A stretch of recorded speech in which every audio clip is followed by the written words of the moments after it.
Olá, bem-vindos à oitava aula do curso Introdução à Aprendizagem Estatística e à Ciência de Dados em R. Nesta aula 8, nós vamos continuar o que começamos na aula anterior sobre redes neurais. E, em particular, nesta aula vamos ver dois tipos de redes neurais particulares. Uma são as redes neurais convolucionais, as outras são as redes neurais recorrentes, e nós vamos ver também alguns exemplos de aplicação desses dois tipos de redes especiais. Então, lembrando um pouquinho o que nós vimos na outra aula, nós vimos como que o modelo de rede neural é construído e como esse modelo é estruturado em função das camadas. Então, da camada de entrada, que consiste nas variáveis que a gente observa nos dados, ou seja, das covariáveis que a gente vai usar para predizer a nossa resposta. E depois o modelo é construído a partir de várias camadas ocultas que são construídas recursivamente a partir de operações lineares e não lineares. E também ela tem uma camada de saída que consiste na predição do modelo para os dados que a gente tem para analisar. Então, em cada camada, nós temos um conjunto ou uma matriz de coeficientes ou pesos, que são esses vetores aqui W. Então, cada um desses vetores W1 até WD1 são vetores com P mais 1 componentes. Então, eles acabam formando em cada camada, quando eu passo de uma camada para outra, uma matriz de pesos. E em cada transição de uma camada para outra, eu tenho essas matrizes de pesos. Então, o modelo acaba tendo um número muito grande de parâmetros em geral que devem ser ajustados. E nós vimos também que para construir cada uma das camadas, a gente utiliza, então, umas equações que consistem em fazer combinações lineares dos nós de uma camada anterior usando esses pesos e depois fazendo uma transformação não linear a partir de uma função sigma que nós chamamos de função de ativação.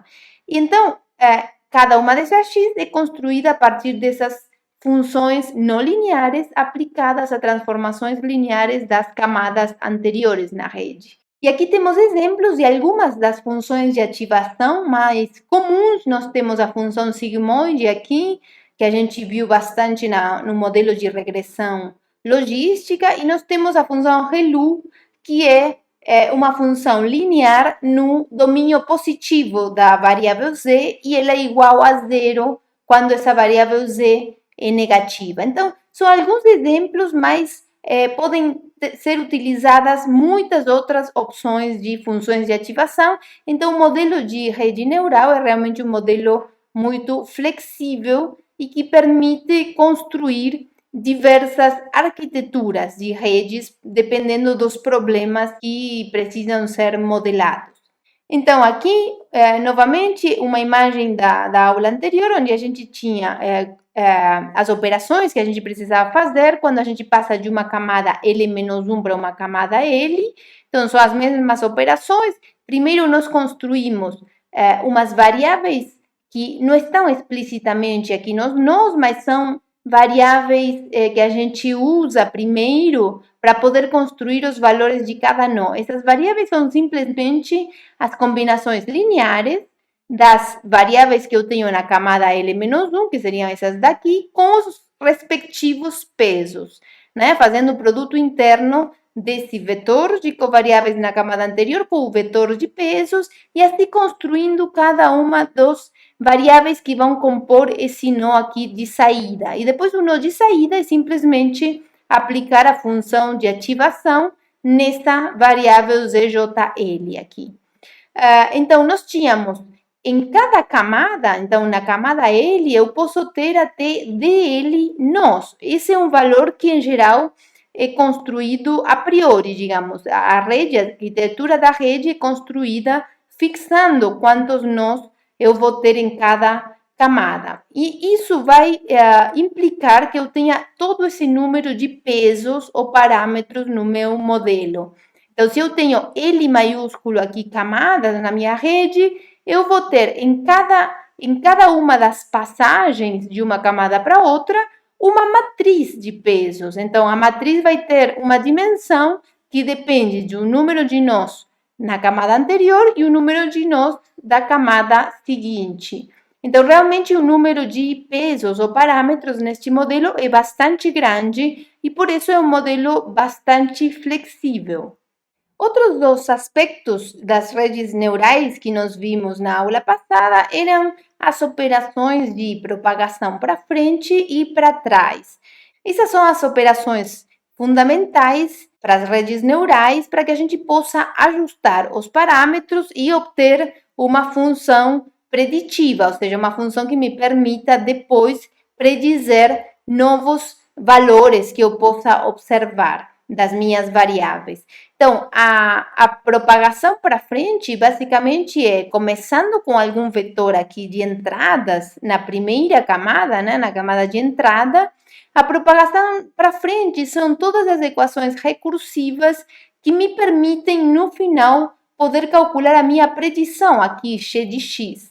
Então, a predição está dada por esse nó de saída aqui. Então, essa vai ser a minha predição que vai me permitir, às vezes, com alguma transformação, poder obter o YJPU aqui. Então, o YJPU seria o x de x aqui, a minha predição, né, com esta função, e eu posso calcular esse YJPU a partir da propagação para frente na rede.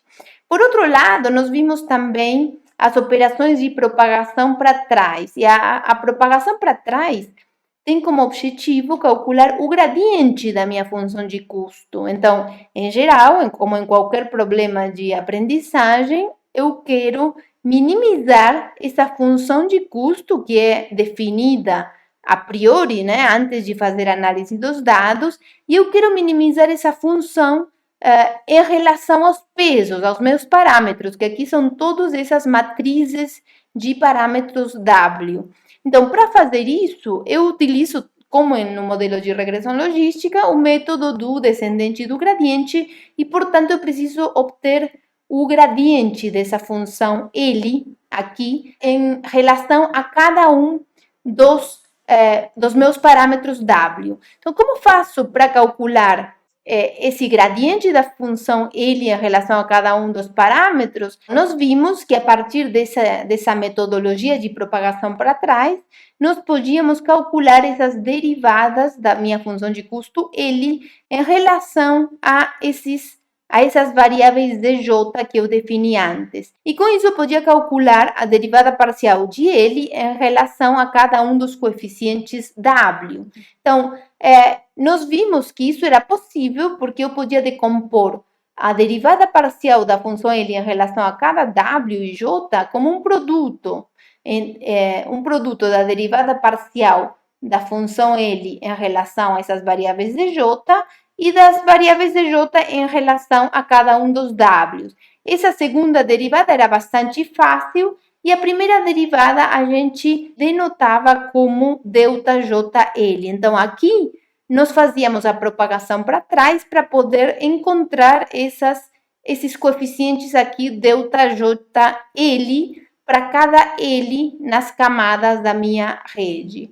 E nós vimos também que, então, as derivadas dessas variáveis de J em relação aos W eram bem fáceis de calcular, porque os Z eram combinações lineares dos Ws. Então, as derivadas eram simplesmente as X, que eu podia calcular com a propagação para frente. Então, com isso, tanto com a propagação para frente como com a propagação para trás, a gente consegue calcular o gradiente da função de custo em relação a cada um dos parâmetros do modelo. Então, se eu tenho o gradiente da minha função de custo, eu acabo tendo uma forma de de implementar o algoritmo descendente do gradiente. Então, nós vimos que para poder fazer o algoritmo descendente do gradiente, neste caso particular das redes neurais, então nós queríamos achar o W que minimizasse o erro estimado dentro da amostra, né? Que na verdade é uma soma, uma média sobre a função de custo calculada em cada um dos pontos da amostra. Então, para fazer isso, em geral, eu começo com uma matriz de pesos aqui inicializada com variáveis aleatórias normais, e depois eu atualizo como eu fazia antes, com o valor atual dos meus parâmetros, menos um coeficiente eta aqui, que é a taxa de aprendizagem, vezes o gradiente da minha função objetivo, que aqui é o erro dentro da amostra, que depende do gradiente de L. Então, nós vimos que o descendente do gradiente deveria calcular aqui a soma sobre dos gradientes de L em relação a cada um dos pontos. Mas existe uma variação desse método, que é o descendente do gradiente estocástico, que em cada iteração ele o que faz é sortear alguns pontos, um subconjunto menor de pontos, digamos, e calcular esse gradiente nesse subconjunto menor. Isso tem duas vantagens. Por um lado, diminui o custo computacional de calcular esse gradiente, e por outro lado, permite que eu possa fugir de alguns mínimos locais da minha função objetivo, porque já a função objetivo, aqui o erro dentro da amostra para redes neurais, já não é mais uma função convexa, então eu já não tenho garantia que o meu algoritmo descendente do gradiente vai convergir para o mínimo global. Ele poderia ficar, digamos, o ponto obtido poderia ser um mínimo local. Mas com o uso do algoritmo descendente do gradiente estocástico, eu tento fugir desses mínimos locais, permitindo, às vezes, fazer passos que não minimizem, em princípio, a função objetivo, mas esses passos vão me permitir poder fugir dos mínimos locais. Então, esses eram basicamente os conceitos, né, necessários para implementar o método do descendente do gradiente e do descendente do gradiente estocástico. Bom, então vamos ver agora o que são as redes neurais convolucionais. Este é um exemplo específico de rede neural que, em geral, é utilizado para análise de imagens. Quando a gente fala de análise, em geral, nós estamos pensando na classificação de imagens. Então, hoje em dia, existem muitas aplicações onde a gente precisa analisar grandes conjuntos de dados. Então, essas redes neurais convolucionais têm se popularizado como métodos bastante eficientes para fazer esse tipo de classificação, que em geral é um problema bastante complexo e onde métodos mais simples não costumam ter um desempenho muito bom. Então, as redes neurais convolucionais são um caso particular de rede neural, onde a gente vai ver que são feitas algumas operações específicas entre uma camada e outra, ou seja, as funções que são aplicadas para obter os nós das camadas ocultas são operações particulares para este tipo de rede. Então, estas redes convolucionais são construídas com base em transformações específicas das imagens, que a gente vai ver, e as principais transformações são as que se chamam convoluções, que são combinadas com outras transformações para reduzir o tamanho das imagens, chamadas de pooling. Então, basicamente, a gente vai ver hoje dois tipos de operações. Então, a operação de convolução, que é a mais importante para a construção das redes neurais convolucionais, e outras operações que se chamam pooling, que tentam reduzir a dimensão das imagens. Então, essas operações são combinadas na arquitetura da rede neural para, por um lado, tentar extrair características importantes das imagens e, por outro lado, reduzir a dimensão, porque, em geral, imagens são conjuntos de dados com alta dimensão. Então, essas operações tentam reduzir a dimensão das imagens e extrair informações importantes para, por exemplo, fazer classificação. Então, aqui temos um exemplo de uma base de dados que possui muitas imagens com diferentes classes. E o objetivo é tentar classificar, ou seja, ler uma imagem como essa e classificar, dizer a que classe essa imagem pertence. Então, essa base de dados chama-se FAR100 e ela tem 50.000 imagens de treinamento e 10.000 imagens de teste. Então, realmente uma base de dados com muitas imagens.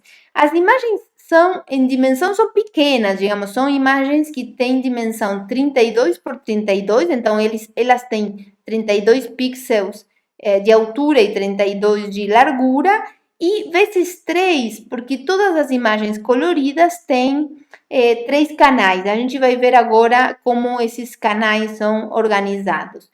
Estas imagens estão classificadas em 20 superclasses e cada superclasse está dividida ainda em 5 classes. Por isso que no total a gente tem 100 categorias. Então, o objetivo na análise desta base de dados é ler uma imagem de teste, digamos, e dizer a que classe essa imagem pertence, a que classe dentro dessas 100 possíveis categorias. Então, basicamente, quando a gente vai analisar uma imagem, a gente tem a seguinte situação: uma imagem qualquer, uma imagem digital, ela é basicamente uma matriz. Ela é uma matriz com uma certa dimensão aqui de largura e uma certa dimensão de altura.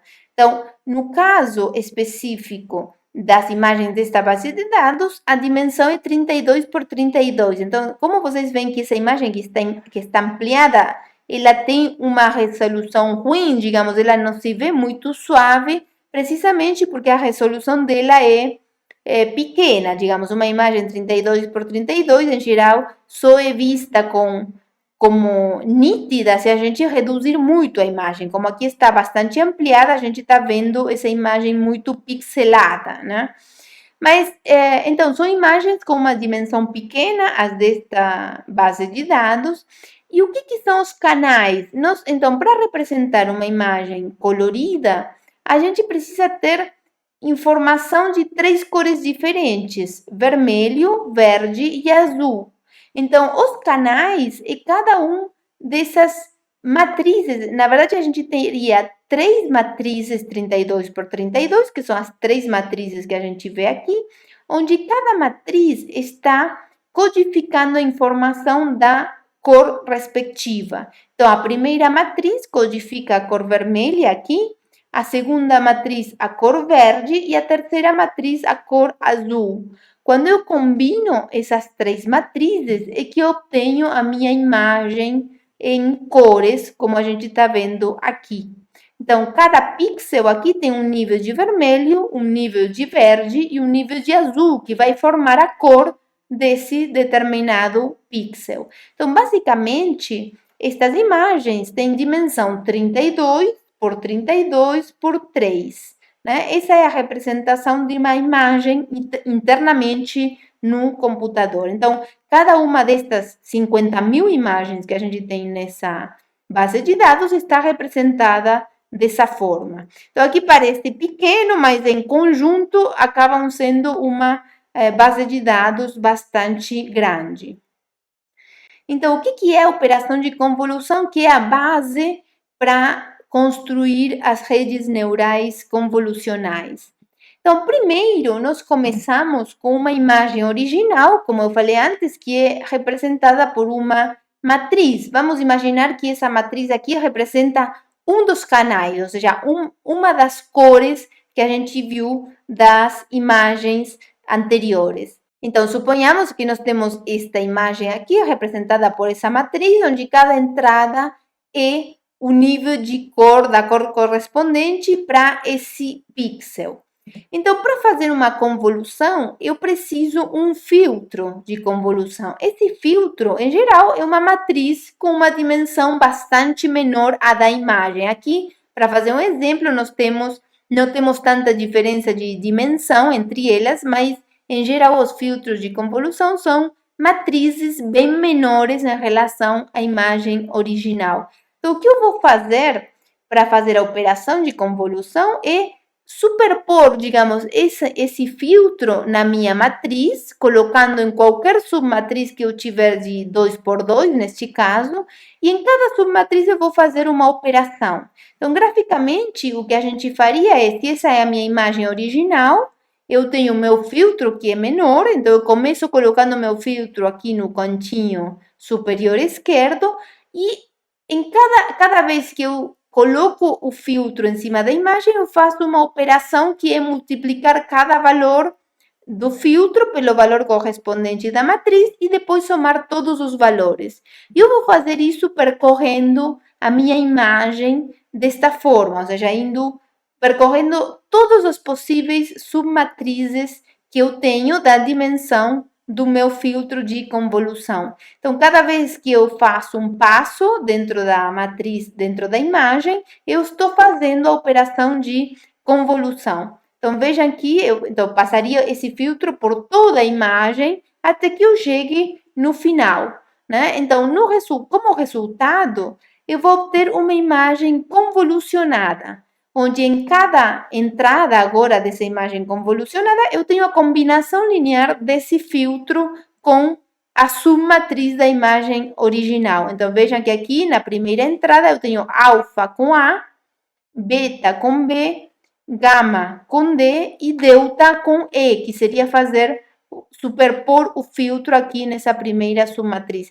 Então, esse é um exemplo particular de uma combinação linear com pesos, com esses pesos dessas variáveis de entrada. Vejam que é como se eu estivesse fazendo, em vez de usar toda a informação da matriz aqui, eu estou usando um pedacinho da informação. E eu estou construindo, então, aqui como se fosse um nó da minha rede neural. Então, cada entrada dessa imagem convolucionada aqui faz o papel de um nó oculto, numa camada oculta, digamos. A gente vai ver isso agora nos próximos slides. Então, como resultado da operação de convolução com esse filtro, eu acabo obtendo essa imagem aqui convolucionada, que outra vez é uma matriz.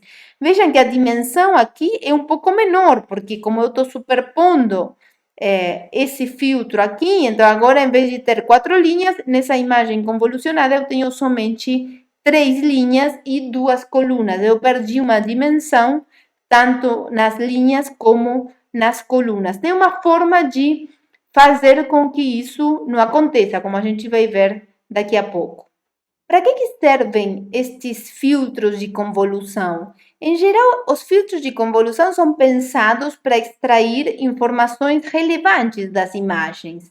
Então, pensemos que nós temos esta imagem aqui, onde eu tenho 3 colunas com um valor A positivo, digamos, e 3 colunas com valor zero. Então, se pensarmos que esses são níveis de cinza, por exemplo, o valor zero representaria preto e o valor A positivo, talvez alto, ou perto de 1, representaria um valor perto do branco. Então, simplesmente aqui é como se fosse uma imagem listrada. Então, suponhamos que temos esse exemplo e eu uso este filtro de convolução, que tem uma coluna de 1, uma coluna de zeros e uma coluna de -1. Então, este filtro tem o objetivo de recuperar ou de captar bordas verticais na minha imagem. E por que esse filtro faz isso? Vejamos o que acontece quando eu aplico esse filtro de convolução nesta imagem aqui. Então, a imagem convolucionada fica assim, obviamente fica com dimensão menor, porque esse filtro é 3 por 3, então eu acabo perdendo 2 dimensões nas linhas e 2 dimensões nas colunas, mas a imagem convolucionada ficou assim. Vejam que ficou com zeros nas bordas e com valor positivo bastante alto aqui no meio, exatamente onde eu tenho a minha borda, ou seja, nas 2 colunas onde eu tenho a borda, né, nesta imagem, ele deu um valor bem alto em relação ao que tinha fora. E se eu tivesse mais colunas de zeros à direita e mais colunas com valor A à esquerda, aqui ficariam todos zeros, porque o filtro faz precisamente isso. Quando eu tenho o mesmo valor, ele simplesmente cancela quando eu somo tudo. Então, eu acabaria tendo replicações de mais zeros. Então, o que este filtro está fazendo é identificar linhas verticais na minha imagem. Então, aqui temos um exemplo da aplicação desse filtro numa imagem como essa aqui. Então, vejam como fica a imagem convolucionada. Ele captou, né? Esse filtro conseguiu captar essas linhas verticais na imagem e apagou, de certa forma, outros detalhes que não são tão importantes, tão relevantes. Então, cada tipo de filtro tem um objetivo específico para análise das imagens. Aqui temos outro exemplo, por exemplo, aqui uma imagem em cores, onde eu utilizo dois tipos de filtro.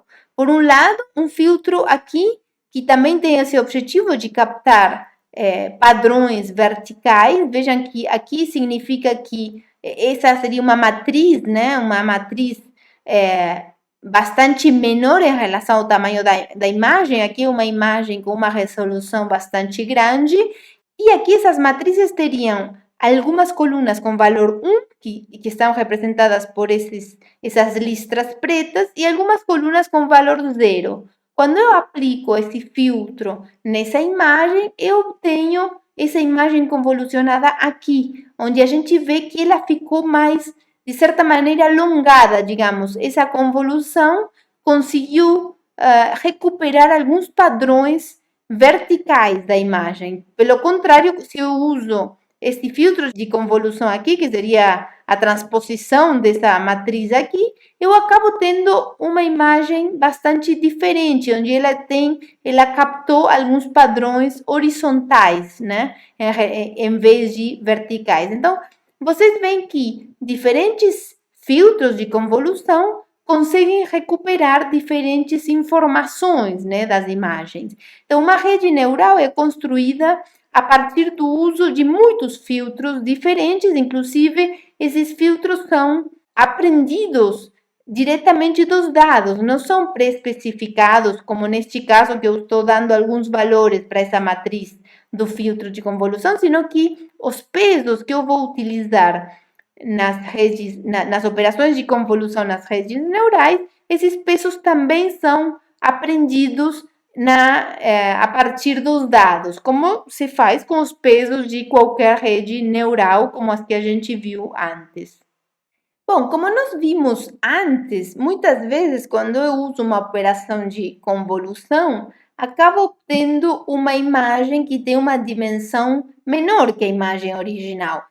Muitas vezes isso não é uma coisa desejável. Então, existe uma operação particular que se chama padding, que é realizada para que a imagem convolucionada mantenha a mesma dimensão da imagem original, né? Então, para que isso aconteça, a gente utiliza esta operação de padding, que consiste em adicionar uma borda com zeros ao redor da imagem de entrada para depois aplicar a convolução. Então, o que eu faço é, primeiro amplio arbitrariamente, digamos, a dimensão da minha imagem para depois aplicar a operação de convolução. Então, suponhamos que nós temos esta imagem original como antes.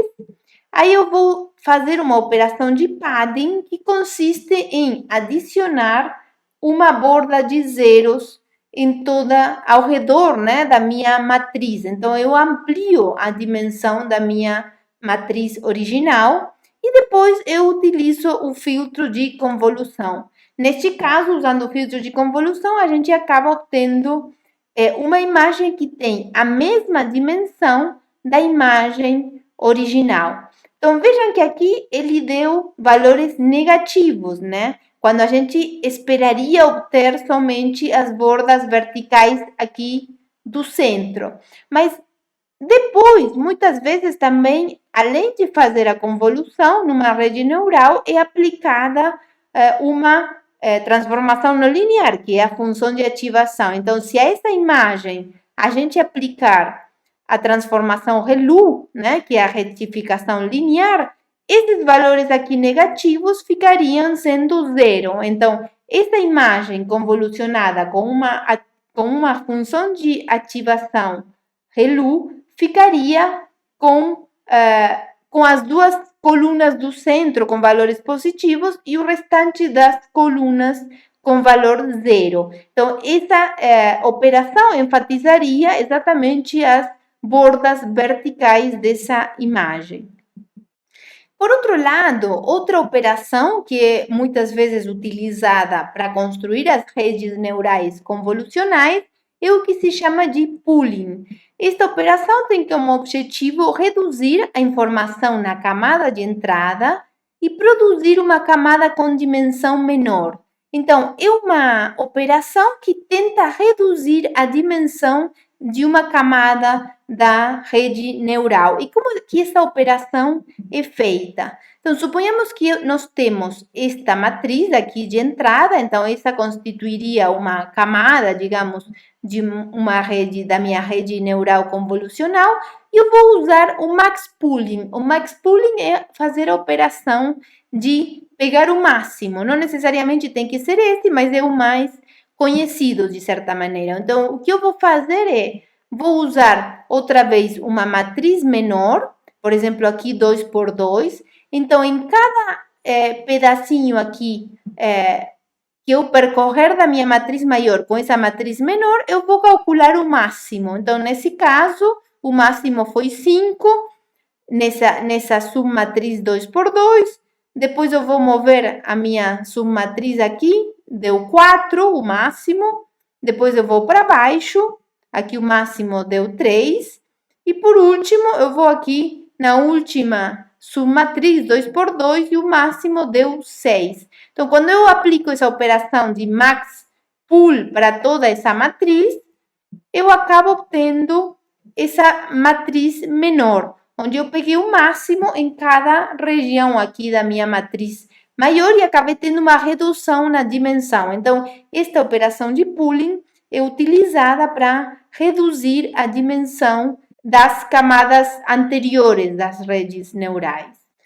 Então, como é que é a arquitetura de uma rede neural convolucional? Como que essa rede é estruturada a partir dessas operações que a gente viu de convolução, pooling e padding, né? Então, essas redes neurais convolucionais são redes especificamente desenhadas para análise ou classificação de imagens. Nós vimos que essa operação de convolução, ela é bastante específica ou inspirada no tratamento de imagens. Então, por isso que estas redes convolucionais, em geral, são utilizadas para esse tipo de problema. Então, aqui nós vemos uma estrutura de uma rede neural convolucional que está apresentada neste livro, An Introduction to Statistical Learning, e foi utilizada nesse livro para analisar as imagens dessa base de dados CIFAR-100 que a gente viu antes. Então, como que esta rede foi construída? Então, primeiramente, nós temos a imagem de entrada, né? A minha camada de entrada basicamente é cada uma das imagens da minha base de dados. E nós vimos que essas imagens, elas eram 32 vezes 32 vezes 3. Então, basicamente, eu tenho a minha camada de entrada que está composta por todos esses nós, que são os pixels dessas 3 imagens. Então, primeiro, eu vou usar uma camada de convolução, digamos, eu vou criar uma camada oculta aqui utilizando uma operação de convolução, como a gente viu antes. Aqui, quando eu faço isso, cada um desses canais que a gente vê aqui, cada imagem aqui 32 por 32, vejam que a dimensão ficou exatamente igual do que na camada de entrada. Então, aqui também é utilizada primeiro uma operação de padding para depois fazer a convolução. E cada convolução aqui, ou seja, cada figura aqui 32 por 32, ela é um filtro aplicado às 3 camadas de entrada e depois esses valores do filtro se somam para obter cada um dos canais aqui. Então, vejam que agora já não tenho mais canais por cor, como eu tinha nas entradas, sino que aqui eu tenho um número diferente de canais, né? Então, cada imagem aqui é um canal, digamos, diferente de toda essa camada oculta. A gente vai ver especificamente cada uma dessas operações. Então, nesta rede neural convolucional, são iteradas operações de convolução com operações de pooling, até que eu faço isso 3 vezes, né? Eu itero 3 vezes essas operações de convolução e pooling, até que eu chego aqui no final, vejam que a dimensão das imagens foi ficando reduzida, e no final eu uso umas operações de flatten, que basicamente é empilhar todas essas imagens aqui no final como se fossem vetores, né? Então, acabo tendo simplesmente vetores como eu tenho numa camada oculta de uma rede neural usual, como as que a gente viu na outra aula. E aí eu consigo fazer ainda uma redução de 500 nós aqui nessa camada, eu passo para 100, que seria a camada de saída, porque são as 100 possíveis categorias. Então, esses 100 nós de saída são as probabilidades condicionais sobre cada uma das classes que vão me permitir fazer classificação, né, de qualquer outra imagem que eu tiver. Então, vamos ver mais especificamente como esta rede neural convolucional ela foi construída, digamos, vendo cada uma das etapas. Então, como eu falei antes, como as imagens têm 3 canais, né, um canal por cor, então, em geral, cada filtro de convolução que eu vou aplicar aqui também tem 3 canais. Digamos, eu vou ter um filtro para cada um dos canais, né? Esses filtros podem ser iguais ou podem ser diferentes. E o resultado depois é somado para poder construir essa primeira imagem, por exemplo. Mas lembremos que os pesos dessas operações de convolução, os pesos que vão constituir esses filtros de convolução, eles são aprendidos dos dados, eles são obtidos a partir do uso do algoritmo do descendente do gradiente, por exemplo. Então, eu posso especificar que os filtros sejam os mesmos para os 3 canais aqui, mas os pesos eu vou aprender dos dados. Então, com essas operações, eu construo cada uma dessas novas imagens que eu tenho aqui na primeira camada oculta. Então, em geral, após realizar a convolução, é aplicada a função de ativação ReLU a cada entrada da imagem convolucionada. Então, como nós vimos antes, no caso de fazer padding, que se usar a ativação ReLU, ela desconsidera, por exemplo, todos os valores negativos. Ela faz todos os valores negativos serem zero. Então, volta a ter uma espécie de imagem com valores, entradas maiores ou iguais a zero, né? Nessas camadas ocultas. Então, essa é a construção aqui de todas essas imagens, né, ocultas nessa camada. Então, eu poderia ter tantos filtros como eu quiser. Eu posso imaginar aqui nessa camada oculta, não sei, 10, 20, 100 filtros diferentes que vão me dar cada uma dessas imagens. Então, eu vou tratar essas camadas ocultas como arranjos tridimensionais. Digamos, aqui eu tenho a dimensão 32 por 32 e pelo número de canais que eu tiver, que isso é igual ao número de filtros que eu utilizar para construir essa camada oculta. Então, como eu falei antes, em cada pixel aqui, se eu uso essa convolução, na verdade, essa imagem não está totalmente certa, porque se eu usar a convolução aqui, o resultado dessa convolução seria um valor aqui, né? Porque tem a mesma dimensão, não seria aqui o resultado, senão que estaria aqui. E a esse pixel, ou essa operação de convolução, eu vou aplicar, né, a função de ativação ReLU, que era essa função, e eu volto a obter valores maiores ou iguais a zero em cada uma dessas entradas, né, dessa matriz. Então, assim é obtida a primeira camada oculta, né, nesta rede, que é constituída de K imagens. Suponhamos que nós utilizamos K filtros de convolução, 3 vezes 3, nesse exemplo anterior, e a gente, com isso, cria um mapa de atributos, né, que é chamado de Feature Map, que vai ter, então, dimensão 32 por 32 por K. Então, na figura anterior, esse K era igual a 6. Então, aqui, usei 6 filtros diferentes e obtive, com a operação de padding, 6 imagens, digamos, com a mesma dimensão 32 por 32. Com isso, foi obtida a primeira camada oculta desta rede convolucional. Agora, a segunda camada oculta é obtida com a operação de pooling com um filtro 2x2 que reduz a dimensão do mapa de atributos para 16 vezes 16 vezes K. Então, se eu uso um pooling, um max pooling, ou seja, pegando o máximo com um filtro 2x2, então acabo tendo uma redução para metade, né? Então, essa segunda camada, então, para cada uma das imagens, agora 32x32, da primeira camada oculta, eu vou usar esse max pooling e acabo tendo 6 imagens aqui que agora tem dimensão 16 por 16. Né? Então, a operação de pooling, é a que a gente viu, onde a gente pegava para cada submatriz aqui 2x2, a gente pega o valor máximo dessa submatriz. Bom, as operações de convolução e pooling são, então, iteradas 2 vezes mais nesta rede. Então, nós vimos que nós tínhamos 6 operações entre convolução e pooling. Então, essas operações intercaladas entre convolução e pooling são iteradas 3 vezes mais.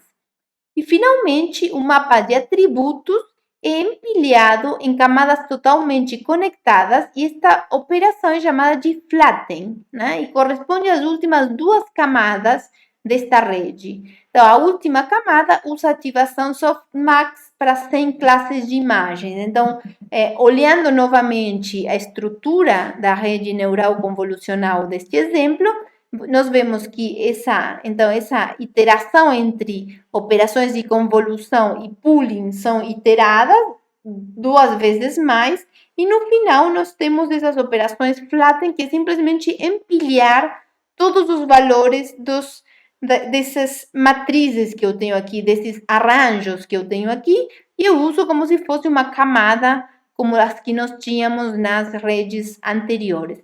E os 100 nós de saída aqui correspondem a essa transformação softmax, que é a ativação que a gente usa na regressão logística para mais de 2 classes. Lembram que a gente fazia combinações lineares,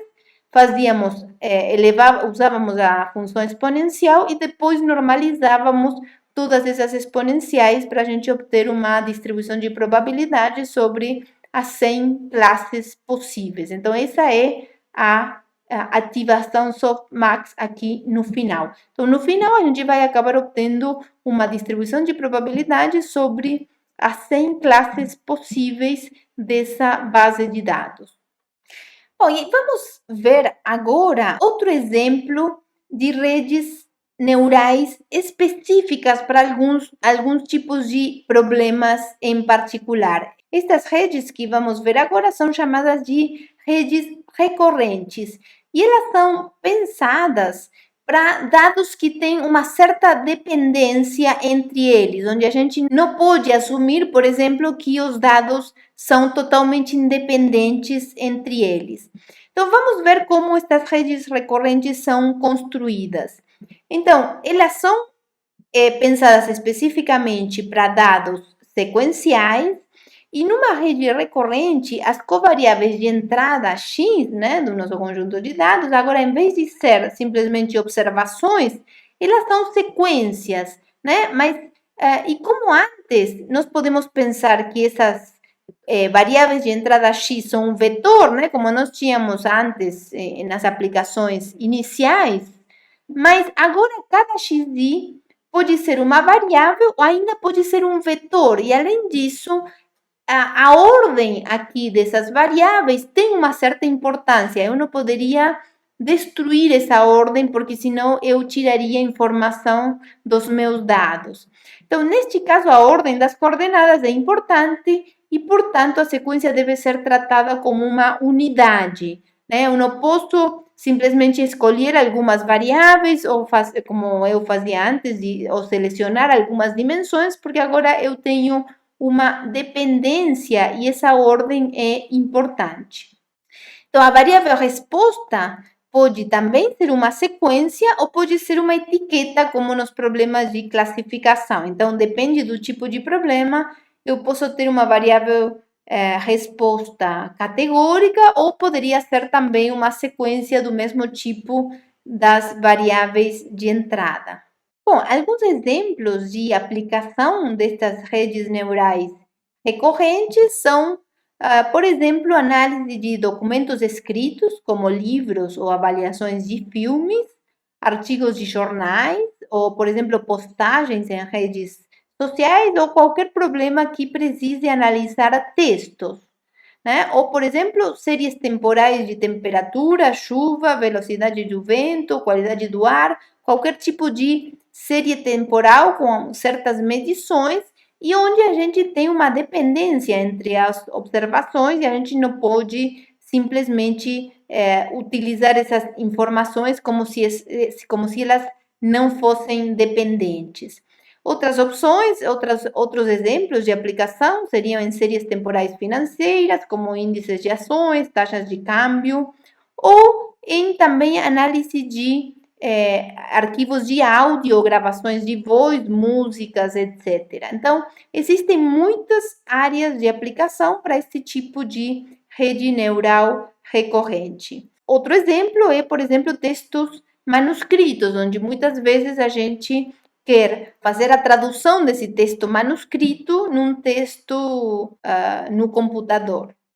Bom, então, a estrutura de uma rede neural recorrente é um pouco diferente da estrutura das redes que a gente viu até agora. Então, eu fiz aqui esse desenho com essa estrutura agora no outro sentido, digamos. Vejam que esses nós aqui em verde, vão ser os nós de entrada. Lembram que na estrutura que a gente viu antes, eles estavam virados, digamos, em 90 graus. Mas a rede neural recorrente é um pouco mais simples de enxergar dessa forma aqui, porque esses nós de entrada agora, que seriam as minhas covariáveis, como elas têm essa dependência, são como sequências. Então, tanto esse x1, x2, x3, xr vão ser as sequências de entrada da minha rede recorrente e vão ser minhas covariáveis. Por isso que elas são a camada zero, né? É a camada de entrada da minha rede. Aí eu vou construir então as diferentes camadas ocultas, que são esses nós em azul, onde neste exemplo em particular temos somente uma camada oculta, mas eu vou ter um nó oculto por cada nó aqui da minha sequência de entrada. E vejam que eu não tenho conexões agora de qualquer nó com qualquer nó da camada com a camada oculta. Eu tenho simplesmente uma conexão de cada nó da sequência com seu correspondente nó da sequência oculta. E depois eu tenho a minha camada aqui de saída, que também é uma sequência, nesse exemplo, e tem o mesmo número de nós de saída que a sequência de entrada. Então, essa seria a camada de baixo, aqui seria a camada de entrada, a camada do meio seria a camada oculta, e a camada de saída seria, como antes, uma camada que neste exemplo tem a mesma dimensão da camada de entrada e da camada oculta. Por outro lado, nesta rede recorrente, existe uma coisa que se chama de compartilhamento de pesos, digamos. Vejam que os vetores que eu utilizo aqui para ir de cada nó de entrada para cada correspondente nó da camada oculta é o mesmo vetor. Ou seja, esse W0 aqui é o mesmo desse W, que é o mesmo desse. Então, os pesos vão ser compartilhados entre os nós das correspondentes camadas.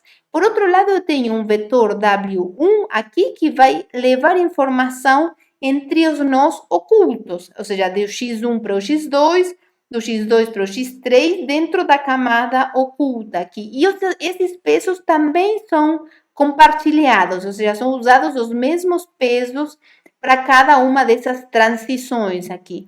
E por outro lado, eu tenho esses pesos que levam os nós da camada oculta nos nós na camada de saída, e esses pesos também são compartilhados. Então, na verdade, neste exemplo de rede neural recorrente, eu tenho 3 vetores diferentes para estimar, para aprender o W0, o W1 e o W2. Ou seja, comparativamente com as redes neurais que a gente viu até agora, esta rede tem um número bastante pequeno, digamos, de parâmetros aqui neste exemplo. Então, olhando um pouquinho mais de perto cada uma dessas operações, para obter o nó de saída nesta rede, eu preciso ter o nó de entrada, calcular o nó oculto aqui, e esse nó oculto, ele vai depender tanto do nó de entrada, correspondente na mesma coordenada aqui, como do nó oculto anterior, né? Então, aqui tem uma dependência temporal. Então, os nós ocultos aqui estão tendo essa influência temporal na sequência que eu não estou representando na camada de entrada, mas que eu sei que existe nesse tipo de dados sequenciais, como nos exemplos que a gente viu. Então, como que vão ser construídos esses nós ocultos e os nós de saída? Basicamente, a ideia é a mesma das redes neurais que nós vimos no início. Para construir cada um das variáveis z, então, para esse vetor, aqui esse vetor, esse nó, aqui é um vetor, na verdade, pode ter um número de componentes, não necessariamente um único valor. Então, cada uma das entradas desse vetor está associado com uma variável z.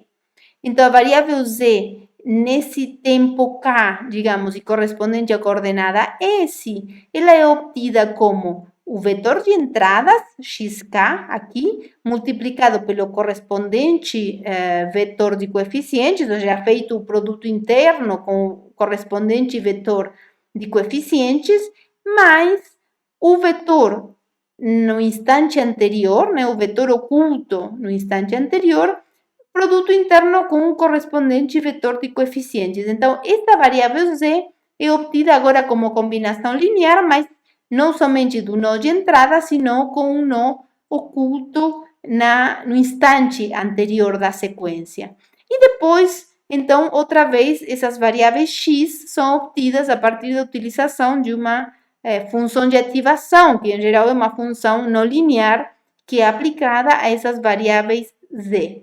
Então, aqui podem existir, digamos, em cada nó oculto, um número S de variáveis, ou seja, como eu falei antes, essas variáveis x podem ser vetores que têm S componentes. Então, eu precisaria fazer essa operação para cada uma das componentes desse vetor. Mas vejam que as operações são basicamente as mesmas que a gente fazia numa rede neural usual.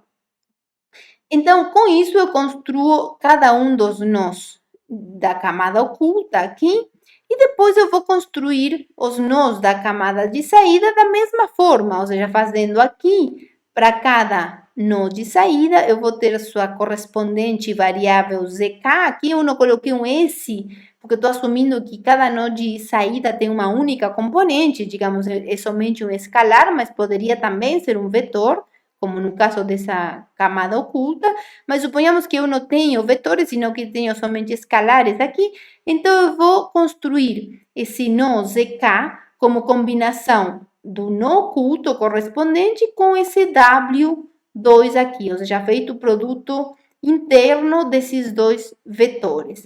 E depois eu vou construir finalmente a variável x aqui, como sendo exatamente o mesmo C, como se eu utilizasse como função de ativação a função identidade. Isso não necessariamente tem que ser assim, mas é uma opção de utilizar uma função de ativação identidade para este nó de saída.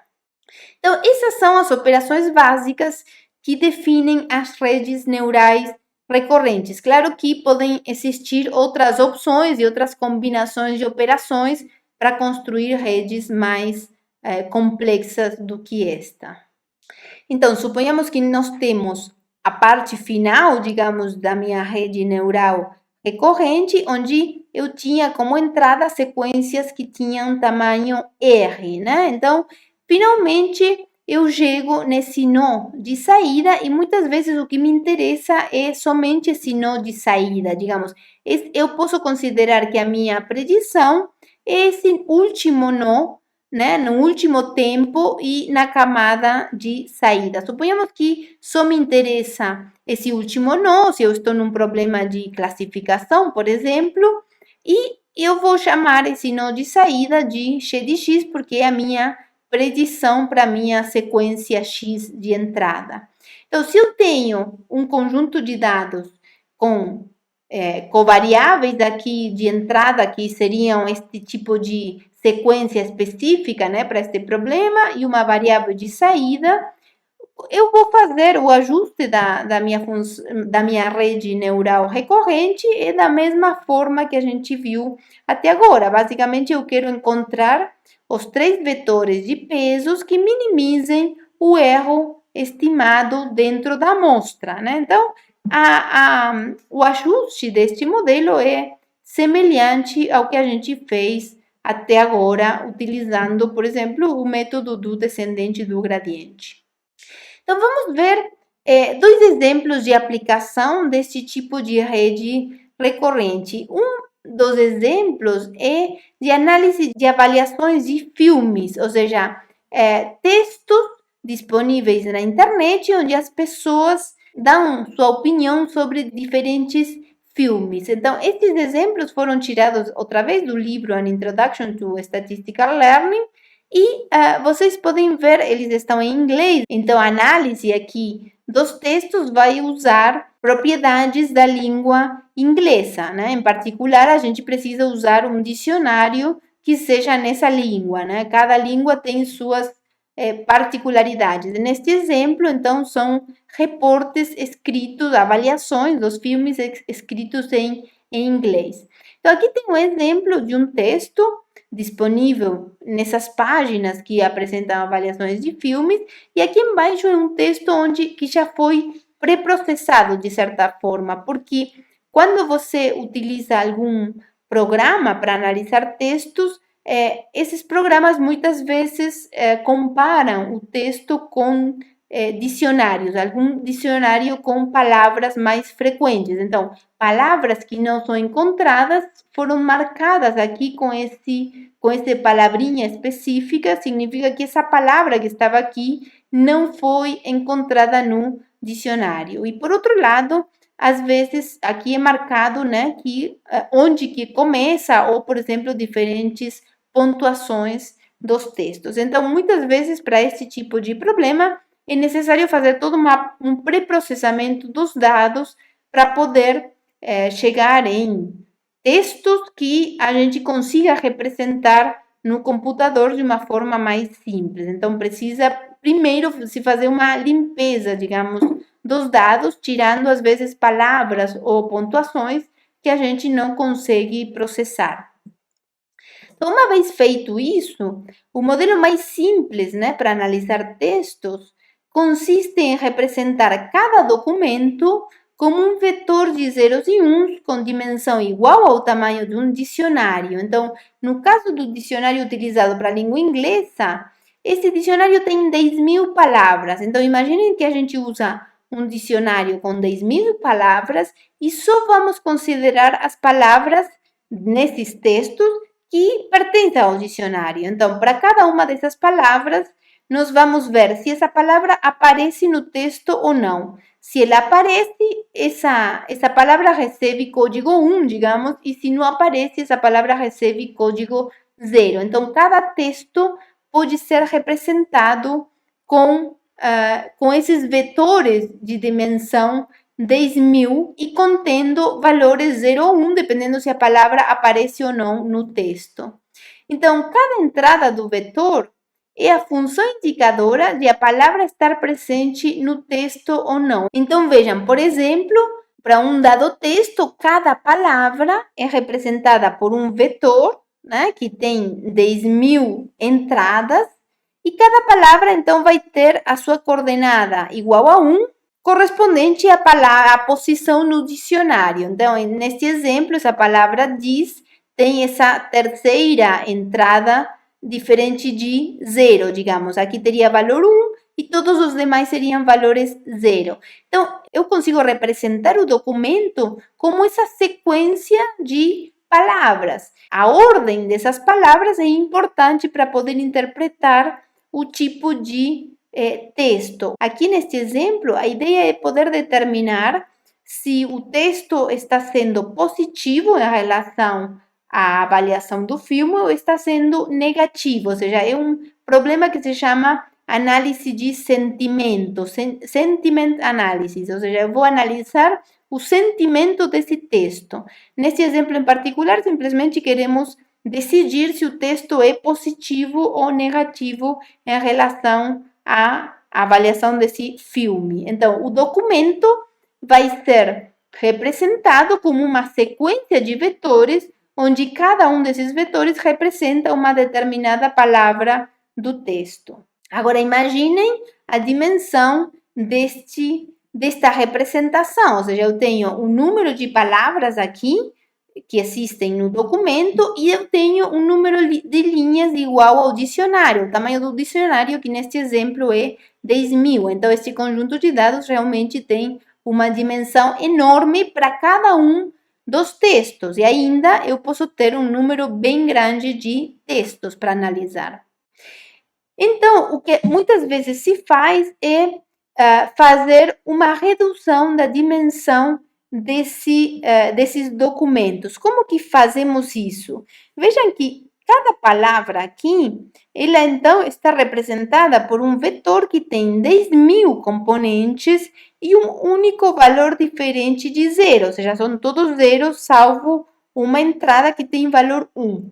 Bom, é possível fazer uma redução da dimensão numa dimensão menor, como está nesse exemplo embaixo. E ele está em cores, porque agora as coordenadas já não são mais valores 0 ou 1, sino que são valores reais, por exemplo. Então, eu fiz um embedding, que se chama, é como se eu fizesse uma imersão de um espaço no outro, onde eu vou representar esse espaço aqui com 1.000 coordenadas em simplesmente 5 coordenadas com valores reais, não necessariamente 0 ou 1. Então, isso também é possível fazer, existem algumas abordagens para fazer essa identificação. Isso me permite reduzir bastante a dimensão agora da representação de cada uma dessas palavras. Então, a minha sequência vai ser essa sequência aqui de palavras e onde cada nó de entrada é exatamente um vetor. Isso está exatamente na mesma forma da representação da rede neural recorrente que a gente viu. Cada um desses vetores aqui é um nó de entrada, onde vocês veem que não é um escalar, sino que é um vetor, e eu tenho um número de diferentes nós correspondentes à sequência e que tem uma relação entre eles e que, portanto, a ordem de ocorrência dessas palavras é importante. Então, eu vou usar a mesma estrutura de rede recorrente que a gente viu. Os autores do livro aplicaram esta estrutura de rede nessa base de dados de avaliação de filmes, que se chama IMDb, para classificá-los como positivos ou negativos.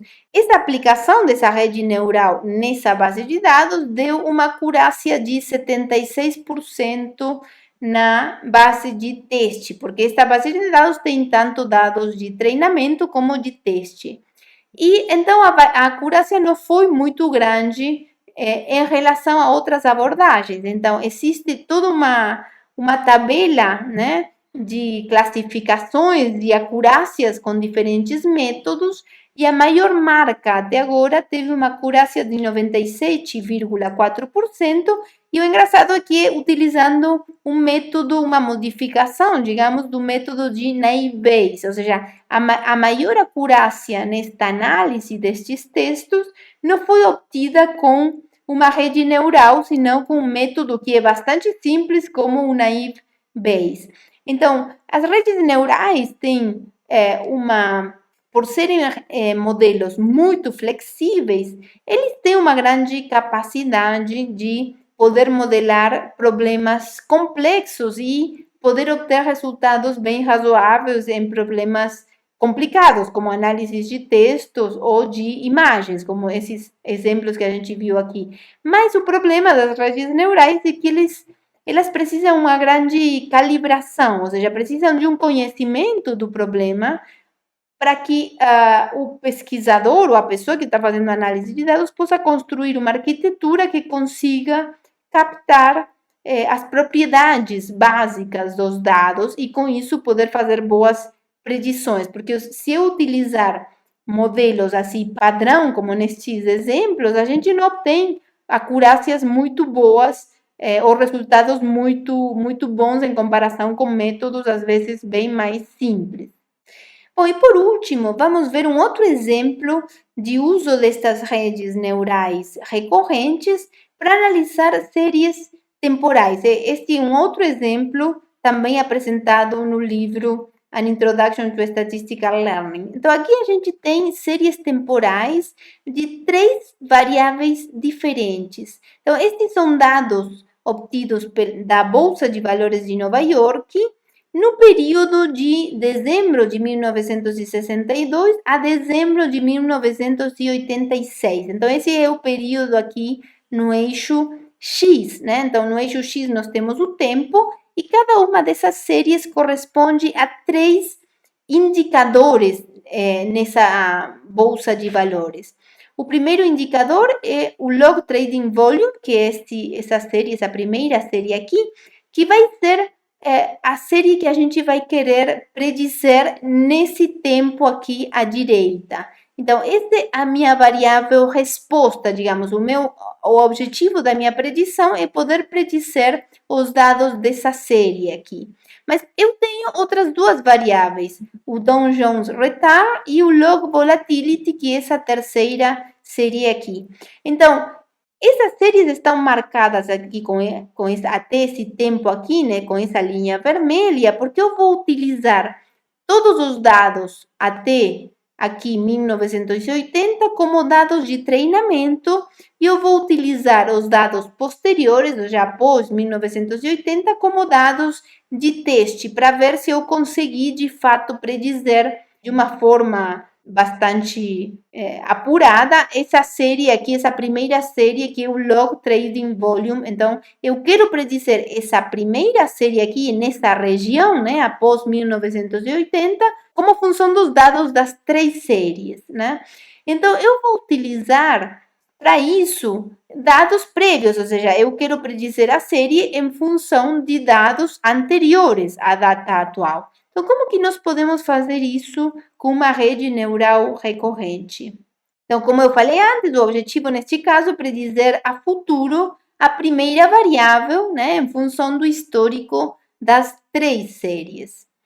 Então, uma observação antes de pensar na descrição da rede recorrente é que esses dados, eles têm uma correlação entre as variáveis, uma correlação temporal, né? Então, uma forma de ver isso é utilizar a função de autocorrelação, que simplesmente é calcular a correlação entre os valores da série com um certo intervalo de tempo. Então, por exemplo, se eu olho o valor da série hoje em relação ao valor ontem, e eu faço isso para todos os dias, né, do período que eu tenho, eu calculo a correlação, vai me dar essa correlação aqui com o que se chama lag igual a 1, ou seja, o lag é o número de dias nos quais eu vou medir essa correlação. Então, com um dia, essa autocorrelação, essa correlação é bem alta, e obviamente, quando eu vou espaçando mais as observações, eu vou tendo uma correlação menor, ou seja, a série